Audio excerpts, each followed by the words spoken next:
Podcast.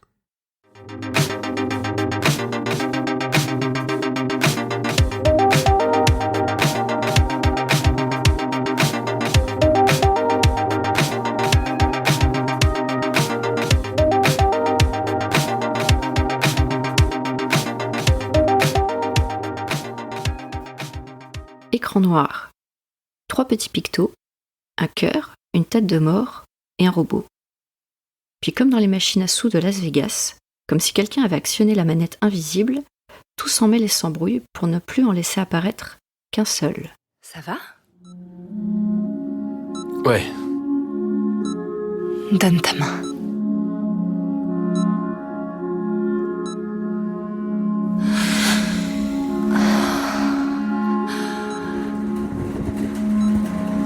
Vous aussi, vous ressentez des choses alors ? N'est-ce pas ? Wow. C'est comme si une espèce de porte surgissait de nulle part. Et j'ai l'intuition qu'elle mène vers une sorte de monde parallèle, qui serait prisonnier d'une autre.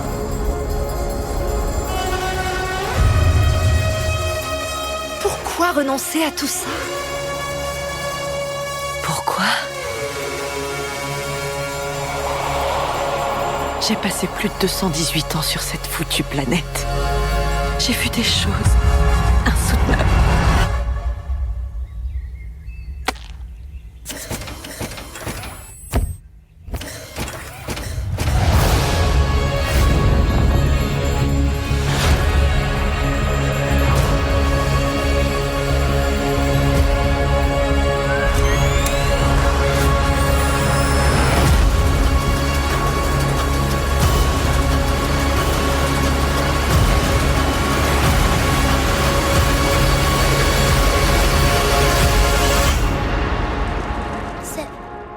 C'est exactement ce que je voulais.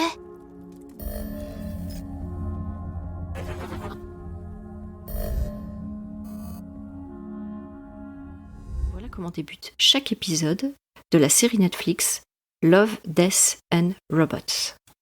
Beaucoup de hype en amont de la sortie. Netflix avait bien préparé sa com et nous présentait cette série comme un ovni du genre. Et c'est presque ça. Love, Death and Robots est une série de science-fiction. C'est 26 épisodes découpés en 2 saisons. C'est produit par Netflix.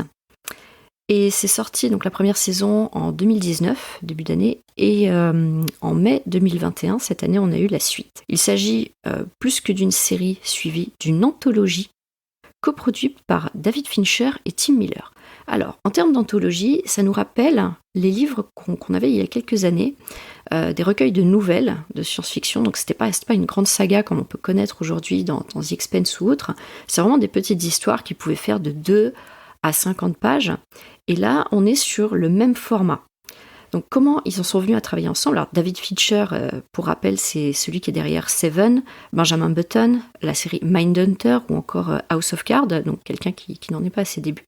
Et Tim Miller s'est plutôt fait connaître avec Deadpool et aussi son travail sur Mass Effect 2, oui, jeu vidéo. Et ils avaient déjà eu l'idée de travailler ensemble, mais bon, après chacun avait ses projets. Et quand il y a eu le succès de Deadpool, là, Fincher, il est allé voir Miller en disant « au fait, ton truc, il marche bien, là. T'es un peu bankable, donc faisons cette série. » Et cette série, donc, c'est Love, Death and Robots. Alors, pourquoi ces 3 mots ? Parce qu'en fait, dans chaque épisode, qui ne se suivent pas, ce sont des histoires individuelles, bien sûr, ces 3 thèmes sont toujours présents. L'amour, la mort et les robots. Alors, certains sont plus présents que d'autres, le dosage n'est pas vraiment équivalent, et des fois, c'est un peu subtil. Mais ce sera toujours présent. Et là où c'est étonnant, c'est qu'on ne va pas respecter les clichés. Ben non, ce serait un peu dommage. L'amour, déjà, est présent, mais pas forcément romantique, pas forcément rassurant. Il peut être angoissant, créer des problèmes. La mort, elle n'est pas forcément négative, elle ne fait pas forcément peur. Ou des fois, oui. Quant aux robots, les robots. Chacune des histoires proposées, assez courtes, on est sur une anthologie comme sur le format nouvelle, donc entre 7 et 30 minutes max. Chacune de ces histoires va nous proposer d'autres thèmes, bien sûr. On va un peu plus loin. Et comme on est dans la science-fiction, tout y passe. Vous avez les voyages dans le temps, les uchronies, le space opéra, des dystopies, de la conquête spatiale, de la révolution industrielle. Et certains épisodes ne sont pas sans rappeler certaines nouvelles de Dick ou même de Asimov. Mais on est plutôt dans les vibes de Electric Dream. Vous savez, cette série qui justement adapte des nouvelles de Dick. Là, ça va beaucoup plus loin. L'univers de Dick, au bout d'un moment, c'est bon, on a compris quels en sont les contours. Ici, Fincher et Miller ne se sont pas cantonnés à un seul auteur. Chaque épisode est écrit et produit par des studios indépendants. Donc ils leur ont donné carte blanche, avec toujours le même thème, Love, Death and Robots. Comme ils ont carte blanche aussi pour la production, vous allez avoir de l'animation très classique, du CGI, du digital, du stop motion aussi. Vous savez, le stop motion, c'est quand on filme des petites figurines, alors de pâte à modeler ou des marionnettes, et on les filme plan par plan pour ensuite les animer d'une traite. Donc ça, vous avez des épisodes comme ça assez amusants. En termes de digital, la qualité, vous avez de tout. Vous avez des choses en cel shading, vous avez de l'animation comme on peut voir chez Pixar, et c'est d'une qualité tellement dingo qu'il faut quelques secondes, voire minutes, avant de réaliser que c'est de l'animation 3D, que c'est absolument pas des vrais acteurs. Quand il y a un zoom sur la texture de la peau ou des cheveux, on se dit ok, donc ça c'est avec des vrais acteurs. Et en fait non, quasi jamais. Pour ce qui est du ton des épisodes, un peu du mood, est-ce que ça met de bonne humeur, est-ce que c'est triste, est-ce que c'est lugubre? Eh bien en fait, ça dépend de chaque épisode, encore une fois. Vous allez avoir de tout, du grave, du drôle, de la peur, de l'angoissant. Par contre, ce sera toujours beau et époustouflant. C'est ça qui est dingue. On regarde les épisodes, on les enchaîne les uns derrière les autres, et à chaque nouvel épisode, on se dit « Ah, ça c'est le meilleur, ah ça c'est mon préféré, ça c'est le plus drôle, ou ça c'est... » Eh ben non, en fait ça change tout le temps. Et on commence à s'attacher aussi à certains personnages. On se dit « Mais j'aimerais une suite à cette histoire, j'aimerais savoir comment ça se termine, ou... » ce qu'ils deviennent. Mais je vous rappelle qu'on est dans de la science-fiction et on respecte les codes. Et dans les codes de la science-fiction, on ne donne pas toujours une fin, on va plutôt poser une problématique au personnage et on va voir comment il se débrouille. À chaque fois, la problématique ou un élément va être indiqué dans le picto du début. Vous vous souvenez dans l'intro, je vous ai dit, il y a toujours un picto indiqué et on ne sait pas à quoi il correspond. Il n'y a qu'à la fin de l'épisode. C'est un peu un twist comme Boole lorsqu'il écrit La planète des singes avec sa statue de la liberté échouée sur la plage. C'est le mind blow de fin où on se dit « Ah mais oui, ça voulait dire ça !» Et pour plusieurs épisodes, à la fin, j'étais scotchée sur ma chaise et j'y réfléchissais. On ne peut pas tout binger. Enfin, pour digérer tout ce qu'il y a à voir et tout ce qu'il y a à réfléchir, si on enchaîne tout en une soirée, ça va être beaucoup trop. Je conseille de déguster ça, allez, un par jour éventuellement, mais pas plus, pour vraiment digérer tout ce qu'il y a à digérer. Parce que c'est ça la science-fiction. Ça parle de la nature humaine dans un environnement qu'elle ne maîtrise pas. Donc, vous avez la petite exception avec Fondation, ou à peu près avec la psycho-histoire, on dit qu'un personnage essaie de maîtriser, mais en fait il ne maîtrise pas. Mais si on revient à la série Love, Death and Robots, on est vraiment là. Chaque épisode va vous poser une problématique, voilà, on est dans un univers futuriste, il se passe ça, ou alors on est dans une réalité alternative, et dans ce monde ça fonctionne comme ci, comme ça. À chaque fois on a les règles, et on voit comment les personnages s'en sortent. Donc on se demande, est-ce que ce sont eux les héros de l'histoire ou pas ?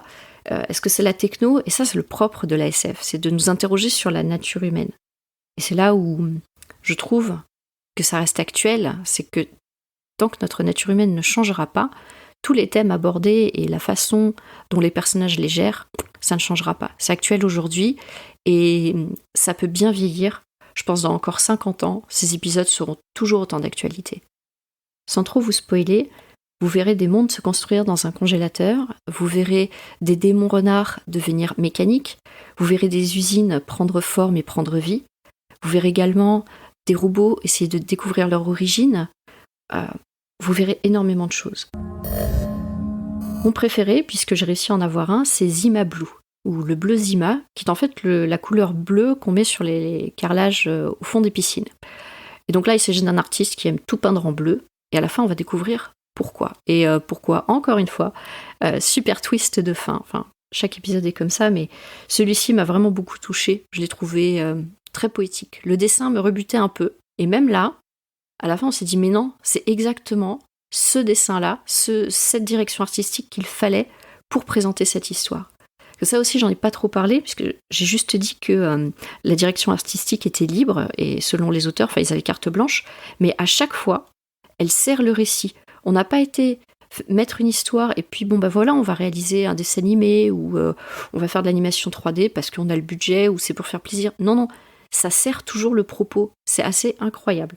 Donc un condensé en de très courtes minutes de quelque chose d'extrêmement qualitatif.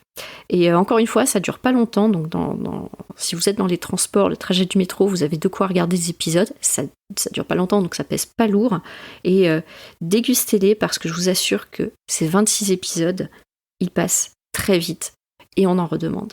Quand j'ai eu tout regardé, j'étais en manque de ces petites histoires, vraiment, et je me suis lancée dans la recherche de ces livres qui étaient sortis il y a des années, les Histoires 2, dont j'ai parlé au début, pour justement avoir à nouveau ce format de petites nouvelles qui, en quelques pages, vous explosent la tête avec des révélations de dingue, des twists surprenants.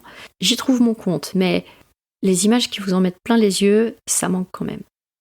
Donc pour ma part, un grand succès que ces épisodes de Love, Death and Robots, clairement dans ce que Netflix produit de mieux. On a vu que quand ils essayaient d'adapter, c'était pas terrible, mais lorsqu'ils se lancent dans des productions originales, ben c'est fantastique. Bon, ils n'ont pas été prendre les plus nuls non plus, hein. Fincher et Miller, ils avaient déjà fait leurs preuves, donc pas des risques de fou non plus qu'ils ont pris, mais beaucoup de budget, ça se sent. Pour moi, cette série, c'est un vrai succès. Ça m'a mis des étoiles plein les yeux, des rêves plein la tête. J'y repense encore. Et c'est la seule série de Netflix que je regarde encore comme un peu des pickles. Je déguste ça, je vais prendre un épisode par-ci par-là. Ah oui, petit twist aussi. N'essayez pas de numéroter les épisodes ou de les regarder dans un certain ordre. Personne ne les a dans le même ordre. Ils apparaissent de façon complètement aléatoire dans votre playlist. Si vous aussi vous avez vu Love, Death and Robots ou que vous comptez le voir, n'hésitez pas à venir partager avec les membres du label ce que vous en avez pensé et surtout, quel est votre épisode préféré. Watchlist, c'est un podcast du label Podcut. Et si vous aimez ce qu'on fait, vous avez le lien de notre Patreon.